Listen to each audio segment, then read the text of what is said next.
देखो भाई, last video में हमने देखा था कि जो भी हमारे कार्बोक्सिलिक एसिड डेरिवेटिव्स है वो कैसे होते हैं, आपके असाइल डेरिवेटिव्स होते हैं। असाइल डेरिवेटिव क्योंकि क्या है, R C double bond O, इसके साथ अगर ग्रुप में डिफरेंस आ रहा है तो अगर यहाँ पे NH2 ग्रुप आ गया तो इन्हें बोल रहे थे आप अमाइड। यही इसके पास क्या आ गया, अगर ओ आर आ गया, R C double bond O acyl group, इसके साथ ओ आर डैश आ गया या आर भी हो सकता है, तो ये आपका एस्टर हो गया। फिर आपके एनहाइड्राइड्स ऐसे ही R C double bond O C double bond O R, तो इनको अनहाइड्राइड्स बोल देते हो। या फिर आपके पास क्या आ सकता है, R C double bond O और यहाँ पे आपका Cl आ जाए।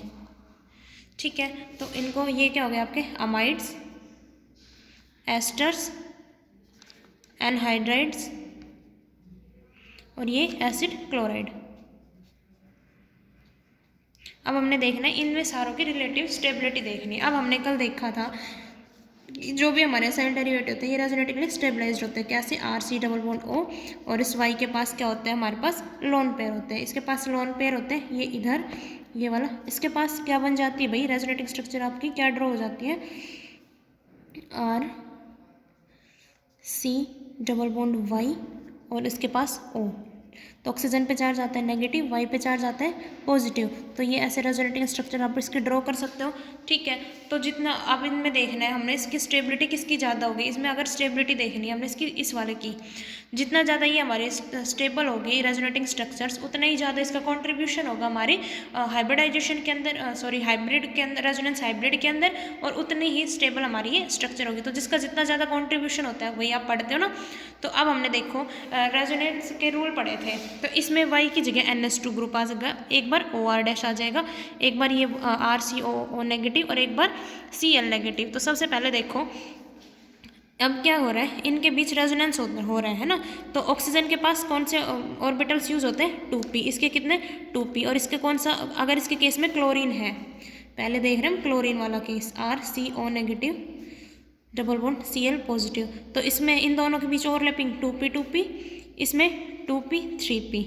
इनके केस में अनहाइड्राइड्स के केस में भाई इसमें भी 2p क्योंकि कार्बन है, इसमें भी 2p क्योंकि ऑक्सीजन भी सेकंड ऑर्बिटल सेकंड पीरियड में लाई करता है, इनमें भी 2p। तो लेकिन क्लोरीन के केस में जो ओवरलैपिंग हो रही है आपकी कौन सी हो रही है, 2p 3p ओवरलैपिंग, और आपको पता है 2p 3p ओवरलैपिंग कम स्टेबल होती है देन 2p ओवरलैपिंग से। तो जो सबसे लीस्ट स्टेबल कौन सा हो जाता है हमारे पास, एसिड क्लोराइड। क्यों होते हैं, तो भाई इस वजह से क्या हो जाता है हमारे एसिड क्लोराइड लीस्ट स्टेबल, क्योंकि यहाँ पे ओवरलैपिंग होती है, थोड़ी बेकार वाली ओवरलैपिंग होती है, क्योंकि जो ओवरलैपिंग है वो कौन सी हो रही है, 2p 3p बजाय की 2p 2p। बाकी जो तीनों बच गए इन सारों में कैसी होती है ओवरलैपिंग आपकी 2p 2p ओवरलैपिंग। तो फर्स्ट तो ये वाला तो निकल गया, तो ये इनसे कम स्टेबल होगा। सेकंड, अब इन तीनों में अगर बात की जाए तो फ़र्क क्या है, इधर नाइट्रोजन एटम अटैच है और इधर क्या है, ऑक्सीजन एटम अटैच्ड है। तो जो पॉजिटिव चार्ज है वो एक बार नाइट्रोजन के ऊपर आएगा और इन दोनों के केस में किसके ऊपर आएगा भाई, ऑक्सीजन के ऊपर आएगा। इनके अगर स्ट्रक्चर ड्रॉ करो तो क्या बनेगा, R C double bond O CO negative double bond NH2 positive.